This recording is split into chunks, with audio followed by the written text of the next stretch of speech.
All right, well, I will go ahead and get started. Just let me know if there's any issues, Ann.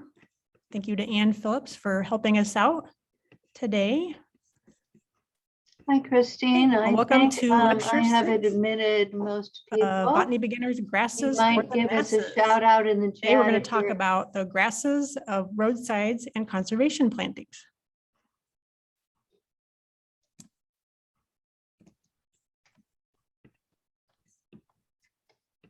Our learning goals for today are to talk about the characteristic warm season grasses of upper Midwest prairie restorations, and to use Brown and Elliman to key out a couple of plants of the day. Now, when I talk about prairie restorations, I am going to be focusing a lot on roadsides just because as the program manager for the Iowa Roadside Management Program, that's mostly what I deal with as far as planning restorations, deciding what kind of grasses go in the seed mix. But the main grasses I'll be talking about today are very common in all sorts of prairie restorations in the upper Midwest, whether that's landowners planting conservation reserve program plantings or county conservation departments, state departments. These are all pretty commonly planted grasses. Warm season grasses are used in prairie restorations in our area.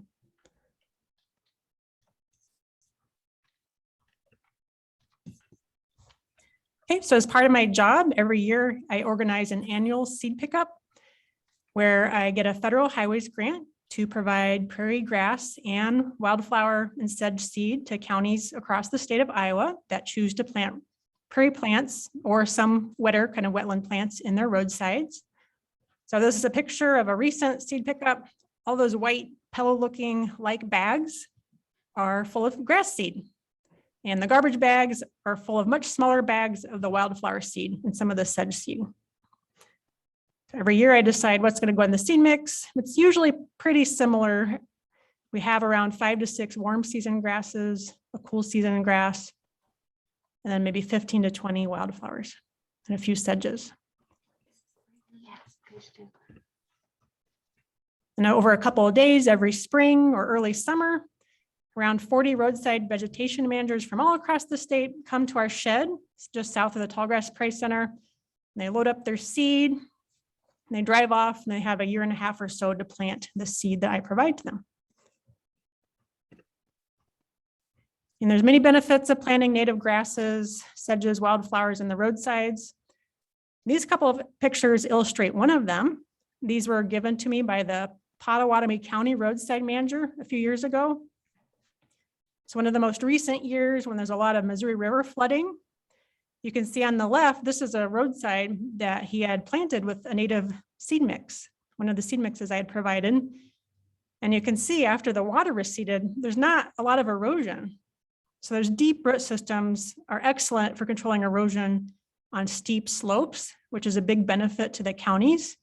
And it saves them a lot of money in situations like this, where if it was seeded with shallower rooted species, it might not have looked so good after all this heavy rain and flooding. So they really value the seed mixes for the erosion control benefits, as well as the other benefits like aesthetics and habitat and that sort of thing. But erosion is really important to the counties to try to control that.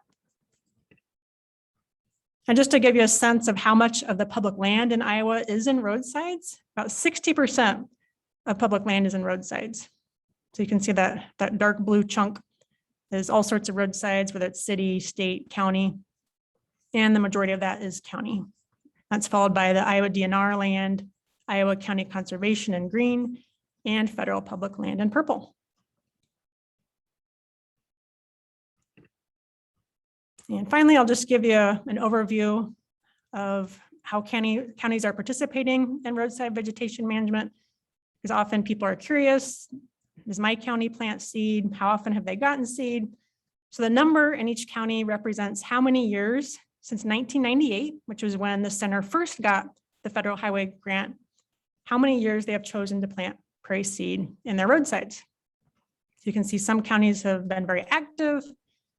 They've planted all 23 years. In other counties, maybe they've tried it a few times, but the majority of the counties have requested seed at some point. And the green means they have a roadside vegetation manager. So that means they have someone on staff who's dedicated to managing their roadsides in an ecological way, which includes planting natives.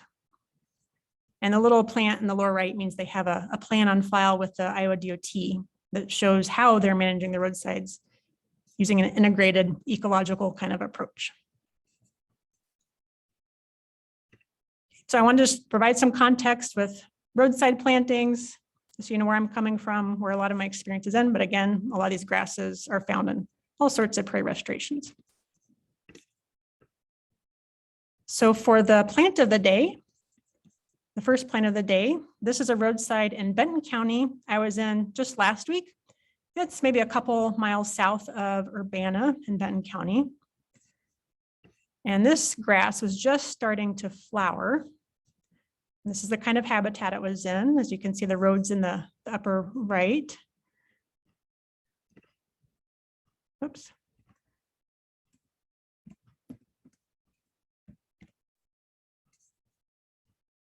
So next we'll look at a couple of close-ups of this. Oh, there's one close-up in the lower right you see that I got of this plant. Has fine leaves.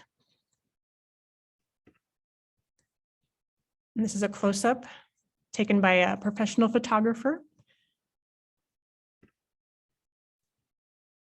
So if we go to our guide, it does have a round stem with flower branches arranged vertically along the stem.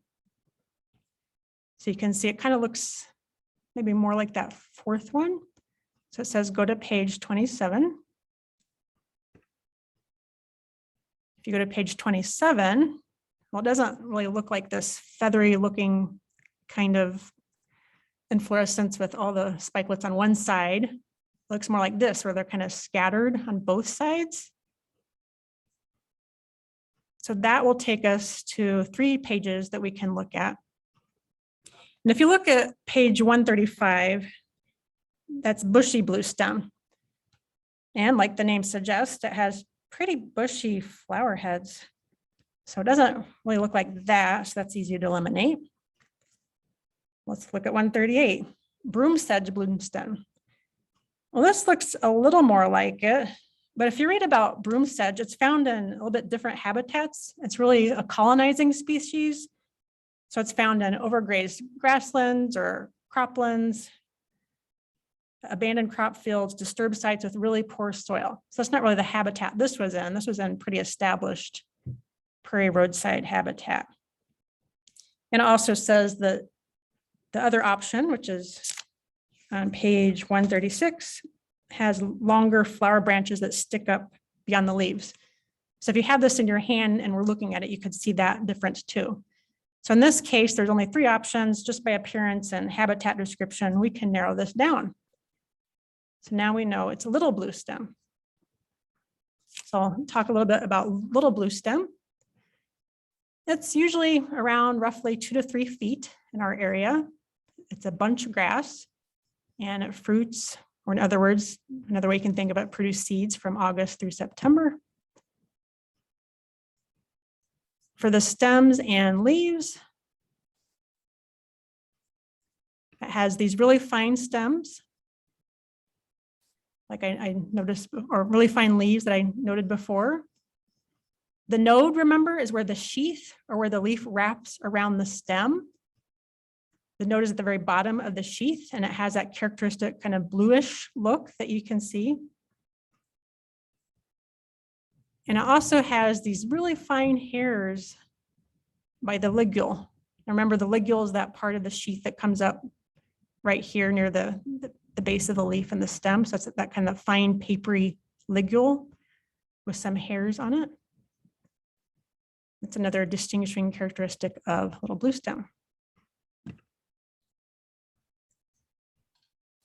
As far as the inflorescence and the flowers, it's a single spike-like inflorescence at the tip of each branch, and flower clusters are in pairs along the spike. So on the right, you can get a close-up of those flower clusters.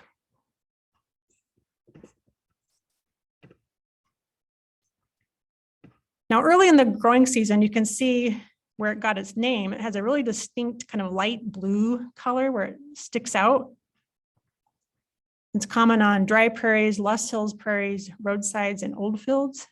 It's widely distributed across Iowa. So it tends to be a bit more abundant in drier conditions.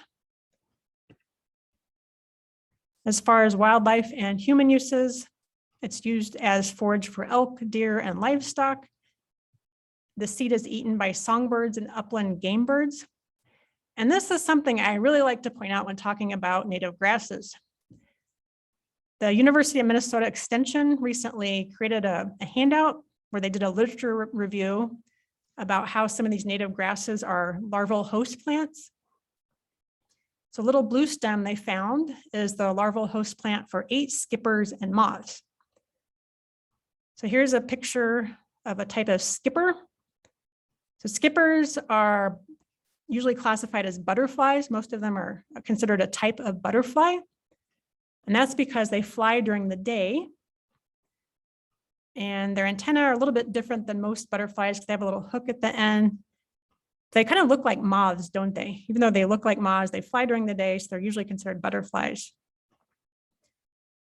But some of them use native grasses as a host plant when they're larvae. They may feed directly on the plant. They may bore into the stem. And also some of the moth larvae do the same.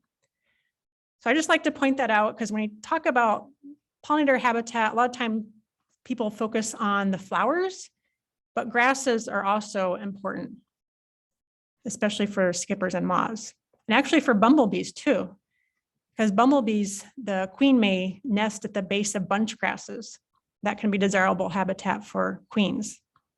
So a lot of the native bunch grasses may be good habitat for queens to nest at the bottom. And little blue stem is popular for landscaping because it has this nice attractive range of colors from that light blue green color early in the season, all the way to this nice coppery bronze color that you can see on the right and these white silvery seed heads. It's a really attractive fall plant. So pretty common for people who want to do smaller plant restorations too in their own yards. Okay, our next plant is going to be big blue stem, which has some other common names such as turkeyfoot or beard grass. It's taller than little blue stem, about 3 to 7 feet, compared to 2 to 3 feet for little blue stem. It's also a bunch grass, and the fruiting season tends to be usually August through October. So here's a picture of big blue stem next to a roadside.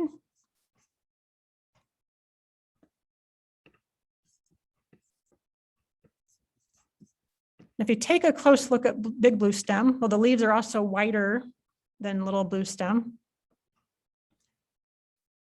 But kind of a neat thing about big blue stem is the appearance of the hairs on the leaf.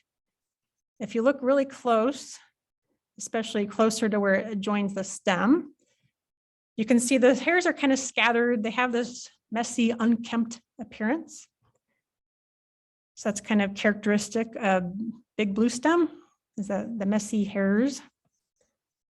And the sheath is generally somewhat flattened. And you see how it wraps around the stem there. It's kind of characteristic, but I really like the hairs. Taking a close look at those.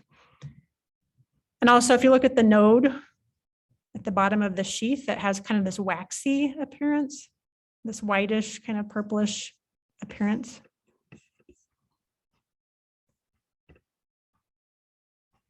This is a close-up of the inflorescence flowers. Again, the inflorescence is a cluster of the spikes, which the spikes are themselves a cluster of the little flower, the florets.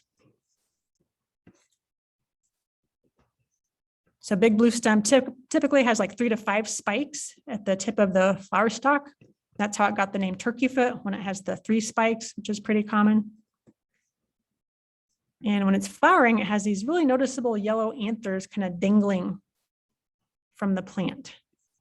I was just out today and saw that, yes, some of them do have those typical yellow anthers just kind of dangling there. So that's another characteristic look of the inflorescence.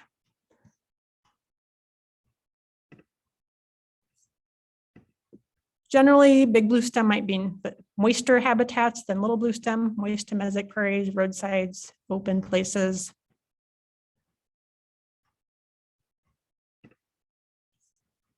It's browsed by white-tailed deer and bison. It's high quality livestock forage. I've heard people call it the ice cream for cows or ice cream for livestock or wildlife, because a lot of creatures really like it. They'll go towards it as opposed to other grasses. It'll be their first preference. If it was a buffet, I don't know, for humans, it might be something else that people just gravitate towards, whether it's the ice cream, literally the ice cream, or the peach cobbler, just one of those highly desirable foods that people make sure they have room for. Well, livestock and cattle, they make a beeline for this, and they really like to eat the big blue stem. It's really tasty. So songbirds, prairie chicken, small mammals consume its seed. And according to the extension publication I mentioned, it's the larval host plant for 9 skippers and moths. One thing to keep in mind with big blue stem, it can be aggressive in backyard plantings. Because it's so tall, it can maybe crowd out and shade out some other desirable plantings. So if it's in a really small planting, it might not be the best plant to include because it can spread and kind of outcompete, shade out some of your other grasses. But as I'll explain later, there's some other better grasses to include in smaller plantings. If you do include it, maybe just a couple of plants and keep an eye on it.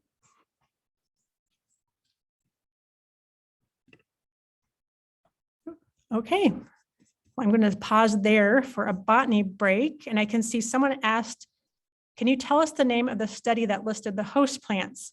Well, it's a handout produced by University of Minnesota Extension about native grass larval host plants. So if you Google that, you'd probably find it. Another option is maybe I could email it to Anne to provide to you. But basically, they just summarize some of the literature they've looked through about what's out there, about which skippers and moths use which warm season grasses. And that's the only question I'm seeing on my end of the chat. Let me draw this down.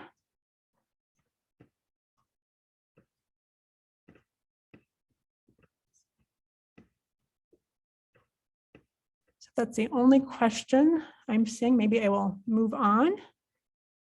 This picture is a lovely picture of fall grasses. This is a grass we're going to cover in a little bit. This was taken for our calendar. Every year as part of the roadside program, I create a calendar. It has different kinds of roadside or nature pictures. So this is a nice entry we got a few years ago.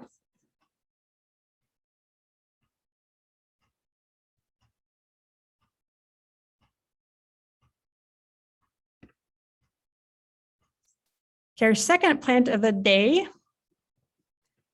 I found just in the roadside prairie right in front of our building here at the Tallgrass Prairie Center. So we have some nice prairie habitat not too far away from us. And it's hard to see because it has such a fine panicle or branched inflorescence. So I took a close-up because it's like looking through a puzzle trying to find it in this big picture. So here's a close-up of one of the plants in front of our building.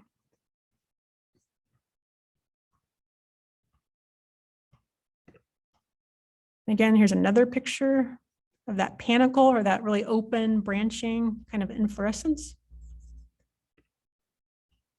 So if we look at brown and almond, we see it does have a round kind of stem. Flower branches are arranged vertically along the stem. So we're going to go to page 27. And this time, whoa, it sure looks like this, doesn't it? That really open panicle look. So we look at over here and it looks like, well, there's 8 potential genera we should be looking at. But keep in mind, that says pages 159 to 174. Well, that's a lot of stuff to look through. But remember, Laura Jackson earlier in the course recommended this chart that she had created, that her and Price created, that kind of narrowed it down for us. So we're under warm season grasses. We know we're in a planting because this was found in a planting just outside our door here. So if you look through that list, well, that narrows it down to, well, it's probably Panicum virganum just based on the field guide and then this list. And again, if we go through this and it doesn't fit, you could always go back to the field guide and investigate other options, but we're pretty sure it's this because it's in a planting where we use commonly planted warm season grasses. So if we take a closer look, it is switchgrass. Switchgrass typically has a height of 3 to 5 feet. It's a bunch grass, just like a lot of the other common grasses we use. And the fruiting season is August through September.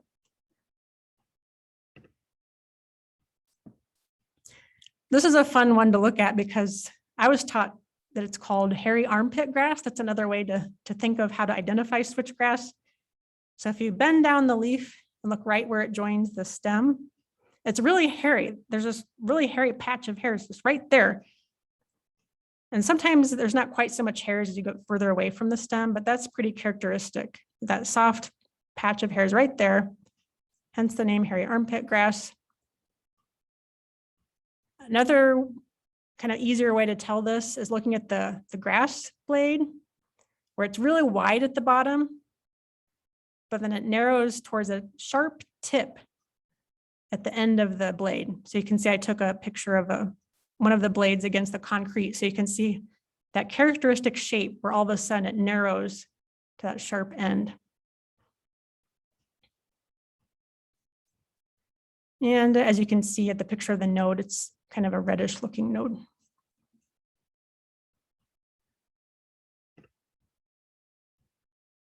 If you take a really close look at the florets, you'll see the very tips of the glooms, which are at the base of the floret. You can see there's a close-up of the first gloom, second gloom, there's at the base of the floret. And the lemmas, which are directly around the floret, those all have this dark purplish tinge. So that's kind of a good way to identify this, is that noticeable tinge if you look really close. And as we just discussed before, it has the open branching stalks.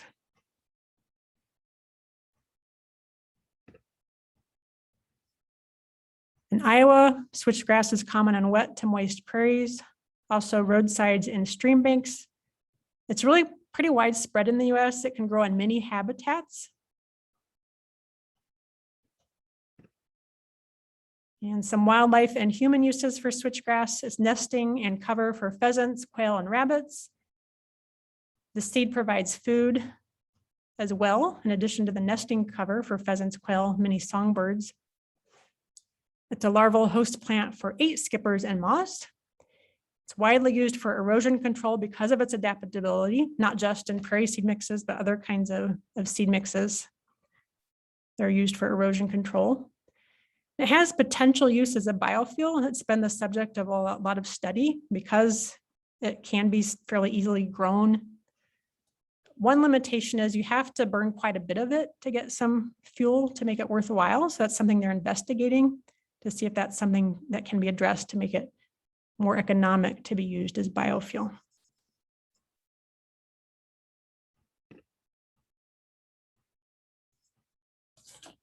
Our next plant that we're going to discuss is Indian grass.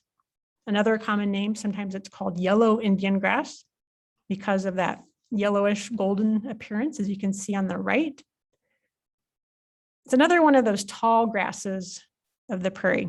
Similar to big blue stem, it can be up to 3 to 7 feet in height, depending on where it's growing. It's a bunch grass, and the fruiting season is late August through September.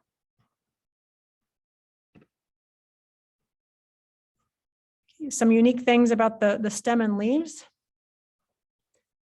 One distinctive characteristic is this large knot-shaped ligule.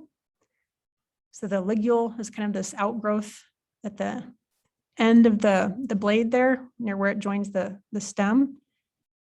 So if you bend down the leaf a little bit, you can see this knot-shaped ligule that sticks out. So that's something that's pretty characteristic.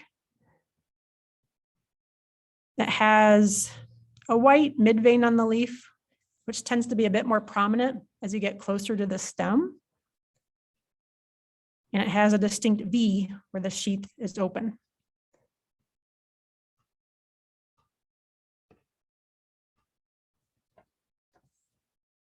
As far as the inflorescence and flowers, it has a narrow bronze to yellow plume with long yellow stamens and feathery white styles. So if you take a look at the picture on the left, you can see those feathery white styles, which is part of the female reproductive structure, and then the stamens, which have the pollen. So similar to big blue stem, and that has those yellow stamens hanging down, but it doesn't have the distinct turkey foot. It doesn't have those 3 spikes. It has these spikes all along like this, like a plume-like appearance, as opposed to the 3 large spikes. That's how you can tell those 2 apart.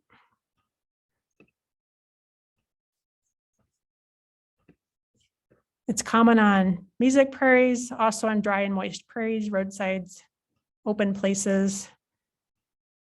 It's primarily found in the Midwest, one of the dominant tallgrass prairie species.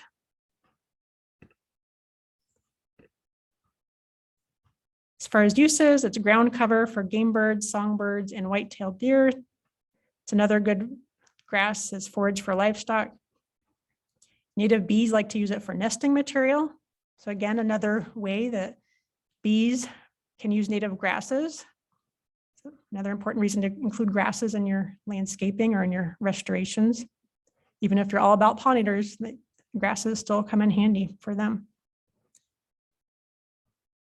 And the handout just mentioned it's the larval host for 1 skipper, but I thought it was worth including a picture because I thought it was kind of cute.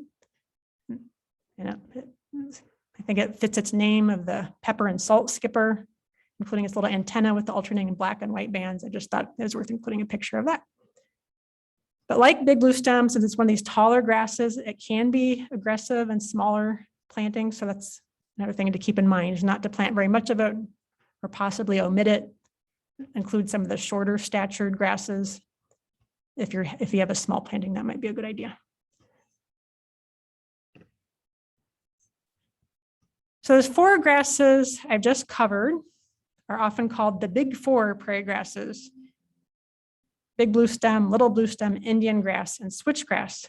Now they're called the big 4 because they were fairly common, dominant species of the prairie before European settlement. And all of them have excellent erosion control potential, wildlife, grazing potential. So they're very commonly included in seed mixes for plantings in the upper Midwest. Now, in my own plantings for the roadsides, I always include these 4, as well as a couple of other warm season grasses, 2 or 3 other warm season grasses. But in the interest of time, I'm not going to go through all of them. I'll just explain one more, which is also, again, commonly included in all sorts of restorations. But these are, if you ever hear someone talk about the big 4 when it comes to prairie grasses, these are pretty commonly included. So the last grass I'm going to cover is Cytotes grama, G-R-A-M-A. It's not grandma, like your mom's mom or your dad's mom, which I don't know. When I supervise technicians, it's myself included, it was a common mistake. Oh, I thought it was like grandma, but no, it's just grama is the genus. The plant height is shorter, 2 to 3 feet. It's a bunch grass and it fruits in July through August.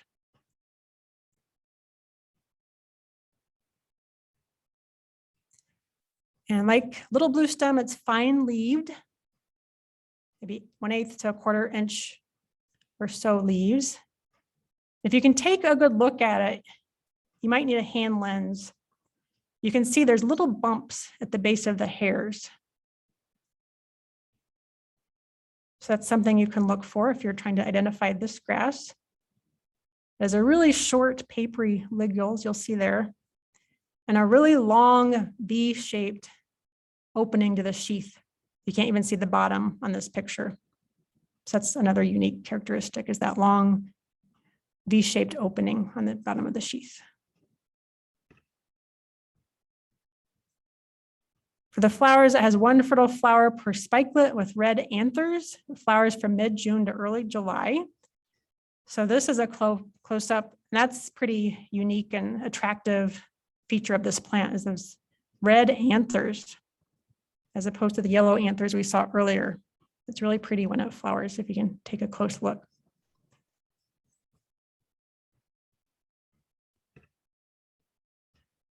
This is a picture of it later in the season. It's common on dry prairies and lush hills prairies. It tolerates a pretty wide range of sites. It's pretty drought tolerant. It's good for livestock. It's not as tasty as blue grama, but it's one of those that is pretty palatable. So it's good to include for grazing. And I like this picture because it reminds me of seed collecting. When I've helped collect seed before, Cytos grama is one of my favorite species to collect seed. Because it's super easy, you just run your hand across it and it's just really satisfying the feeling of all these little seeds getting in your hand. And it's just really fun if you ever had the chance to do seed collecting. That's one of my favorites. As far as wildlife and human uses, the seeds are eaten by turkey. It's foraged for antelope and deer during the growing season. Livestock, it's one of the more important range grasses like I just mentioned, and it's the larval host plant to 6 skippers and moths. And it has good landscaping potential because of its shorter height and stature, and because of the attractive seed heads. It doesn't tend to crowd out your other plants, or doesn't tend to dominate or shade your other plants. So this is another good one. In addition to little blue stem to consider including in smaller plantings. So that's it. I just went over the big 4 warm season grasses and another commonly planted grass. The other grasses I've included in my seed mixers are rough drop seed and cordgrass for drier or wetter areas respectively. So this is where we're at in our course outline. Next week, Laura Walter is going to discuss the warm season grasses unique to prairie remnants.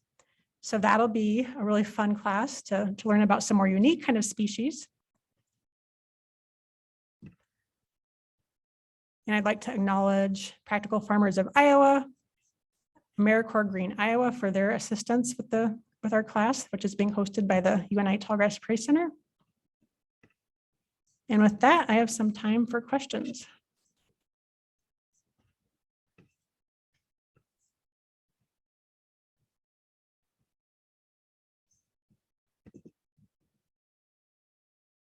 Okay, will there be a link to access the recordings? Yes.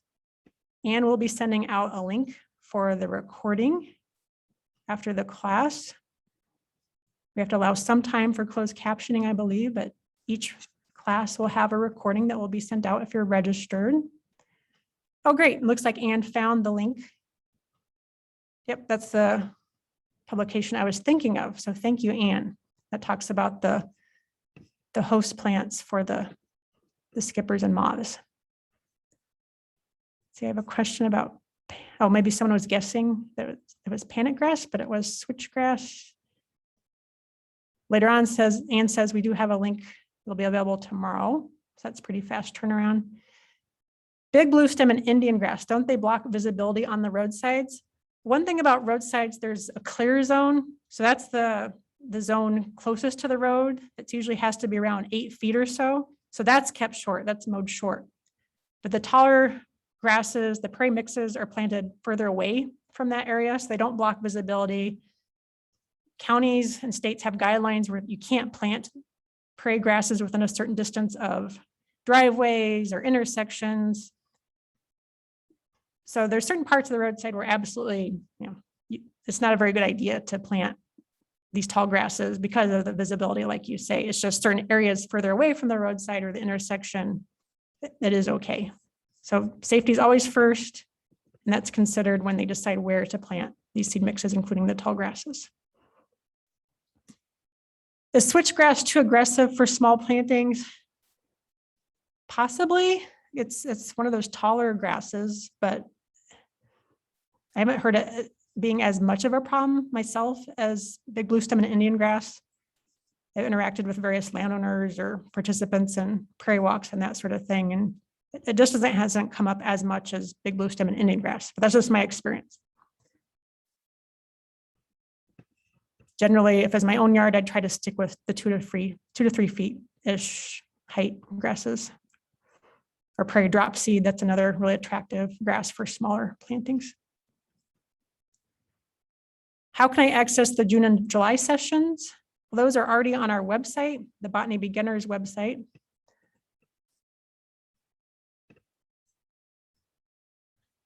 The name of the book used for keying is Grasses, Sedges, and Rushes, an identification guide. Again, that's Grasses, Sedges, and Rushes by Lauren Brown and Ted Elliman. Do you hand broadcast your roadsides or use a seed drill? Actually, many of the roadsides are now seeded using something called a hydro seeder. So the hydro seeder is something which has a large tank, and the roadside manager or technician stands on a platform next to the tank, and you spray a mixture of water and mulch and seed onto the roadsides. So that can be a little bit easier than using a seed drill on steep slopes, and often gets good establishment. So on many roadsides, the counties at least are using the hydro seeder, but on flatter areas, or for whatever, if it's safer, they'll use a seed drill. And sometimes they'll hand broadcast the seed as well, but mostly it's hydro seeding, seed drill, and a little bit of hand broadcasting. The other typical species of grasses used in the roadside mixes besides the big four, I can just speak for the counties. It's Canada wild rye. That's a cool season native grass we use is Canada wild rye. And we also use the rough drop seed and the prairie cordgrass for two other warm season grasses. So we try to include a mix of grasses that are adapted to dry and wet conditions, because you have a range of conditions in a roadside from the really wet bottom to the drier side slopes. That's why we include those 7 grasses are typically included.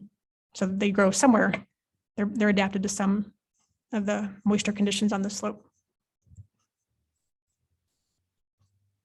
Yep, so I mentioned that. The other grasses we use, rough drop seed, Canada wild rye, prairie cordgrass.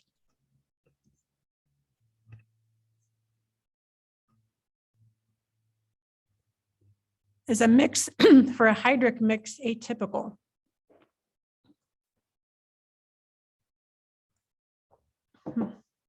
Like I mentioned, we offer 2 seed mixes, but they offer species that do well both in hydric conditions and more xeric or drier conditions.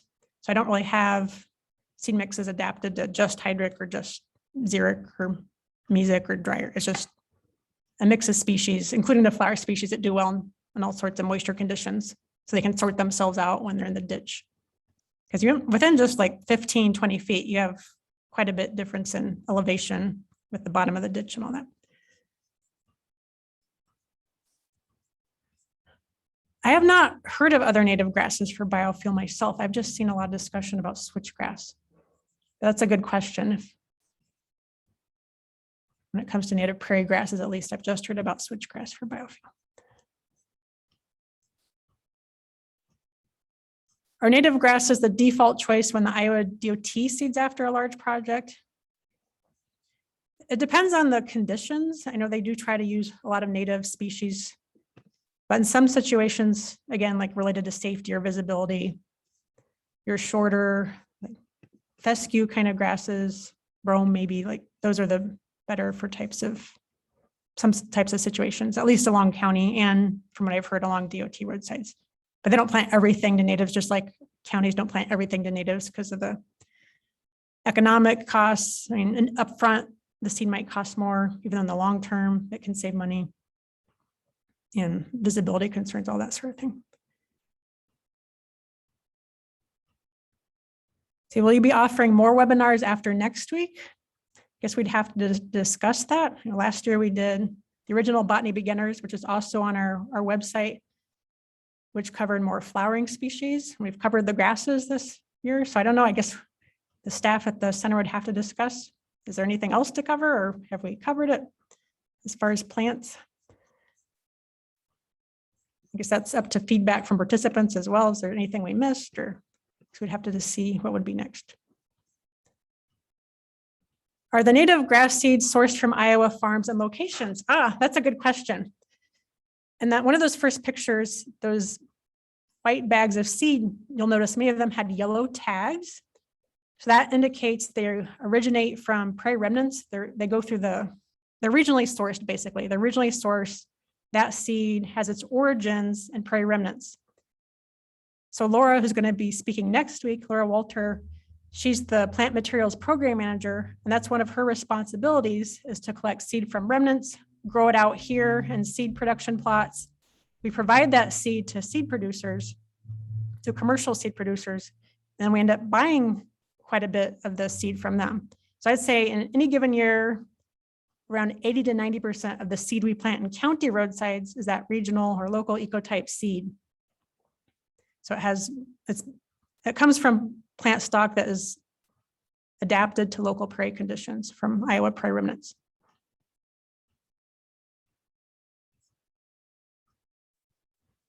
Does your seed mix include any sedges? Yes. Actually, I have a seed mix from last year right here. We have a few sedges. So our most recent seed mix we provided had plains oval sedge, fox sedge, field oval sedge, and prairie sedge. So we definitely like to include sedges for those wetter areas.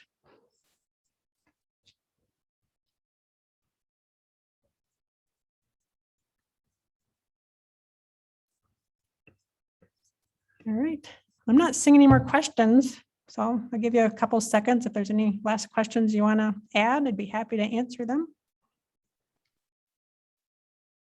Thank you, Christine. This is Anne. That was a wonderful presentation, and I apologize to The everyone. sedges, oh, there's a call for a repeat of the sedges. The sedges are fox sedge, or the scientific name is Carex vulpinoidea. Plains oval sedge, Carex breviar. Field oval sedge, Carex molesta. And prairie sedge, Carex bicknellii.